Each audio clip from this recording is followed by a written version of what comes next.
Hello there, very warm welcome to the program. Thank you so much for watching Smart 24 TV, where we drive your business. Remember, this is your number one station that gives you business content 24 hours, 7 days a week, and watching The Point. Now, on The Point, we do, of course, bring on board experts, we do bring on board key players and several strategists in different parts of our economy, and those that have actually done something to contribute towards our economy. Of course, looking at the multi-sectoral parts of our economy, looking at the different sectors, and getting to discuss matters that are pertinent to the national economy, but in those particular sectors. And of course, we expect some feedback from you out there. And if you're watching live, you must be, of course, on our YouTube live stream as well. That is at Smart 24 TV Live. And you can also watch us live on GOTV channel 394 and DSTV channel 372. And I'm very glad you're joining us this evening. And of course, we are going to take you through what we have today. Now, agriculture has been one of the things that has been looked at by not only government, but by Ugandans as, first of all, a source of employment and a backbone, like we used to call it back then in school. However, investors consider also Uganda's agricultural potential to be among some of the best in Africa, looking at our low temperatures, our very fertile soils, and the variability of climate with 2 rainy seasons, at least in a year. And of course, according to UN's Food and Agricultural Organizations, Uganda's fertile soils and the fertile land has the potential to actually feed over 200 million people. And over 80% of this land in Uganda is arable. But the disappointing part in Uganda today, we have only used 35% of our arable land for cultivation. And currently, when you look at the financial year 2021-2022, this report further mentions that the agricultural sector contributed close to 24.1% of the gross domestic product of Uganda in that time, and about 33% of export earnings there from agriculture. Also, the Uganda Bureau of Statistics estimates over 70% of Uganda's working population to be employed by agriculture. Now, that shows you how important agriculture is to Uganda and how important it is for us to discuss, of course, matters that do affect the sector. And today, I'm joined by none other than Mr. Ezra Kalule, who is from the Knowledge Hub for Organic Agriculture in East Africa, and he is a field or project officer there from the hub. Thank you so much for joining me, Mr. Ezra. Our viewers and the presenter, we are glad to be here at TV, and we are happy to discuss this group. Yes, my name is Ezra Kalule, like you've said, and I am the project officer for the Knowledge Hub for in Eastern Africa, but also I work for Peram Uganda. Yes. Very interesting. Also joining me is Mr. Kakande Albert, who is also a very entrepreneurial man, an inspiring man when it comes to organic agriculture, the Chief Executive Officer of Memago. You're just about to know what Memago is. You will be mind blown, definitely, by what this gentleman has been able to put on the agricultural sector. He is a consultant as well in terms of organic agriculture, and he has done a lot of consultancy work in the sector. You're most welcome, Mr. Kakande. Yeah, thank you, Anthony. And good evening, viewers. Good to be here on Smart 24. I'm Albert Kakande, the CEO of Memago Agroecology Group. It's a PBS group, participatory organic system group of organic champions, organic agriculture champions and enthusiasts. We are consultants in organic agriculture, in biofertilizer production, everything that is to do with the good organic and agroecology practices. You find it at Memago Agroecology Group. Wow, very interesting. I'll start with you, Mr. Kalule. I know I haven't done all the honors of introducing you here, yes. But let's start with the organizations you're representing. You talked about Pelam, and that is participatory ecological land use management. Yes. And now you're talking about knowledge hub for organic agriculture in East Africa, Yes. which is under the Knowledge Center for Organic Agriculture in Africa. All these organizations, could you tell us what they do and what they represent? Thank you, Tony. Like I said, I'm from Peram, Uganda. Peram, Uganda is a participatory ecological land use management, a civil society organization that is looking at the livelihood of smallholder farmers. But also, it is a membership organization. We work through our members. As I speak now, Peram, Uganda is up to a membership of 66 members, and we are operating in 120 districts across the country. We reach up to 300 smallholder farmers in Uganda. Now, Peram Uganda, it has various projects. But one of the projects that has brought us here is the Knowledge Center for Organic Agriculture in Africa. It is a continental wild, Africa-wide continent project. It is under the African Allied Union project. And it has 5 hubs across Africa. And that is why I am representing the Knowledge Center for Organic Agriculture in Eastern Africa.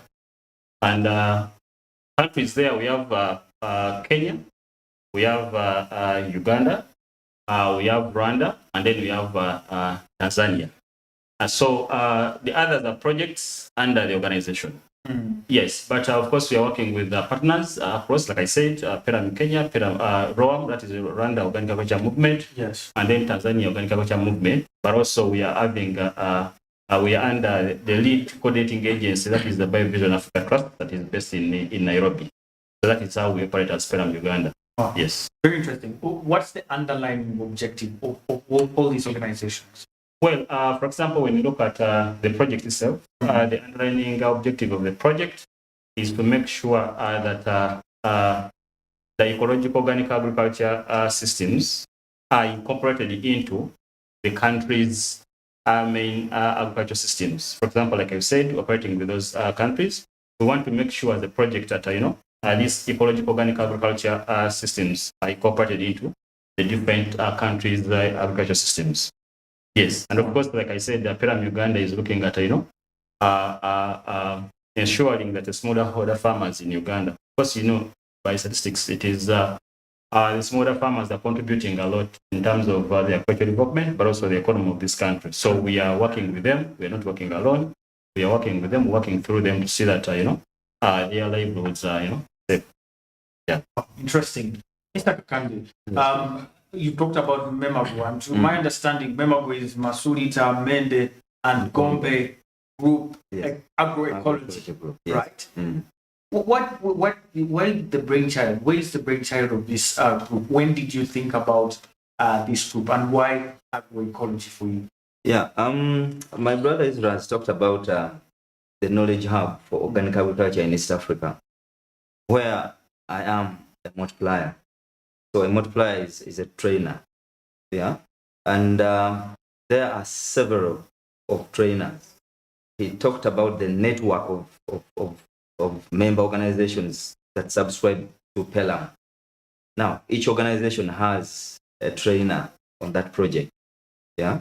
So why Memago is because the 3 sub-counties, Mende, Masurita, and Gombe, these are proximal, they are next to each other, and there are several trainers like on the project, like I am.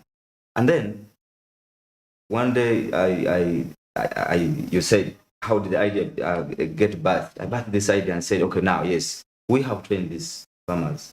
We have talked everything about agroecology and organic agriculture.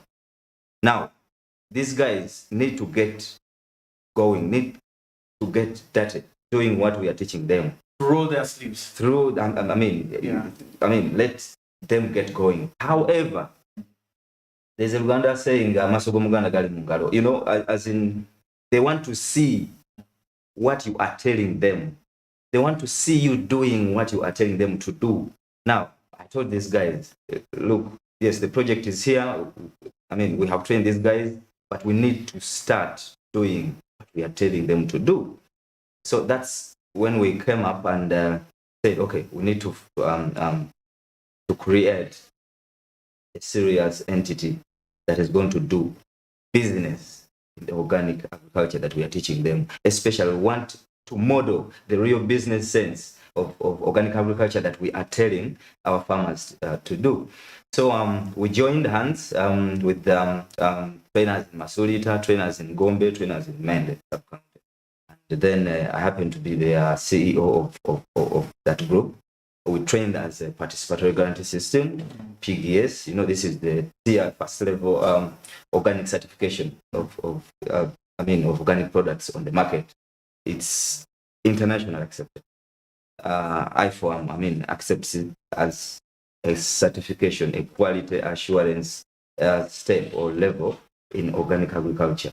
So we are a PGS registered group, and when we go out there to tell our farmers that yes, there is need for fertilizers on the market, they will say, okay, what do we do? How do we get there? We say, okay, we trained you on this and this. Then they'll be like, how is it done?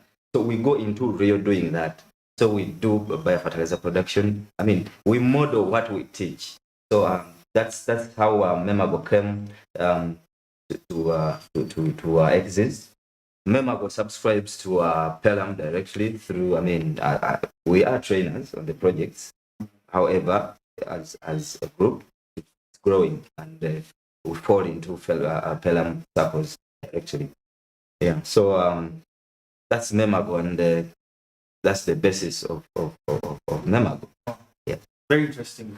We want to start our discussion here with, first of all, before going to the land use, organic agriculture. There's been a lot of talk about this, not only in Uganda, but in the international community. We find that people are now looking for organic products, and they're becoming more and more rare. I'm just saying, in the entire world market, organic products are some of those highly priced and rare products that you can only find in specific places.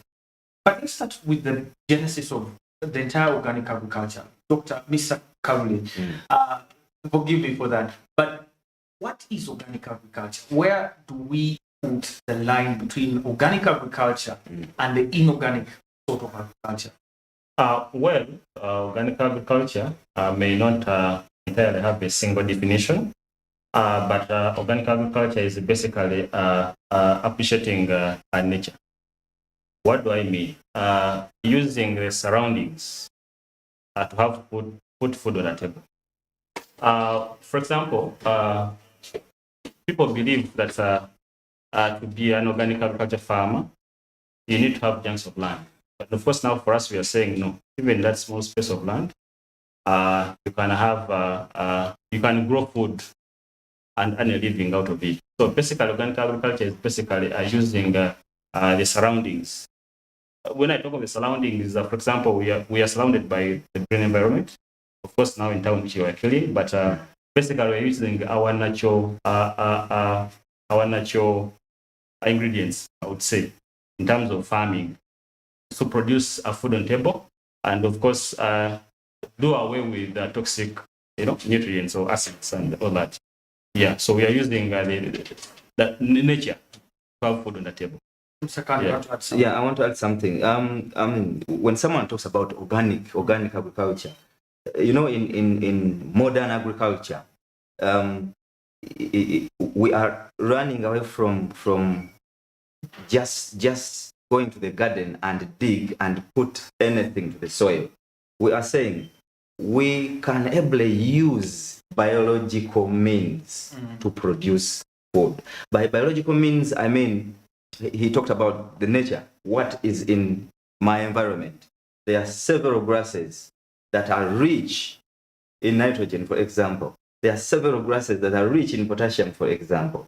Phosphorus, the basic NPK that the farmer wants to find on the market. And there are several biological microorganisms in our soil that do the digestion of the food in the soil for the plant to eat naturally without any synthetic or conventional additives. Now, the conventional, I'm talking about the agrochemicals, definitely. We shall talk about the synthetic NPK, we talk about the ureas, we talk about the likes of those, including the herbicides and pesticides.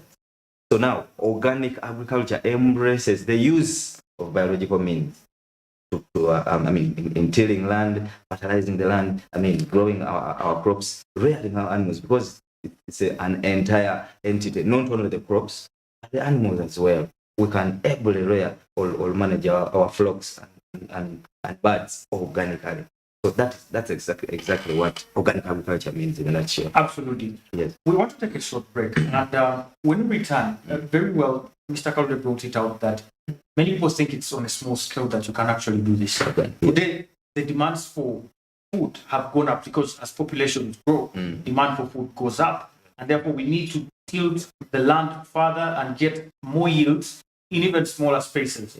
Is organic agriculture providing that? Because one of the worrying statistics I saw here on the UN report is the fact that we are only using 35% of our 70% arable land. And when you look at the central region, just to be specific, we used to have a lot of food coming from the central region. Things are changing. Yes. We are now made a joke before we came on the show that we are bringing in eucalyptus, Yes. where we used to bring matoke. Matoke. What's happening? We're going to return very shortly. Ladies and gentlemen, today we talk organic agriculture and with Mr. Ezra Kalule and Mr. Kakande, Albert here to discuss the matter. We are taking a very short break. Stay with us. Don't touch your dial.